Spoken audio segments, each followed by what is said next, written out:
వీరభద్రుడు 1000 చేతులతో, నిడిపాటి కూరలతో, కోటి సూర్యుల కాంతితో మహారౌద్రాకారుడై ఉన్నాడు. అతను శివుడికి నమస్కరించి, తండ్రి, ఏమిటి నీ ఆజ్ఞ అన్నాడు. నాయనా వీరభద్ర, నువ్వు భద్రకాళి మీ గణాలతో సహా వెళ్ళి దక్షయజ్ఞ ధ్వంసం చేసి అందులో పాల్గొన్న వాళ్లను దండించండి అన్నాడు శివుడు. వీరభద్రుడు సింహాలను పూడ్చిన రథం ఎక్కి నందీశ్వర, చండీశ్వర, భైరవాది గణాలను వెంట పెట్టుకుని బయలుదేరాడు.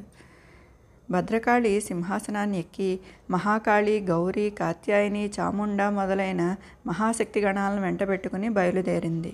దక్షుడి యాగాన్ని ధ్వంసం చేయడానికి శివుడి ఆజ్ఞతో భద్రకాళి, వీరభద్రుడు గణాలను వెంటబెట్టుకుని బయలుదేరేసరికి అక్కడ దక్షుడి యాగం చేసే చోట ఉత్పాతాలు కలిగాయి.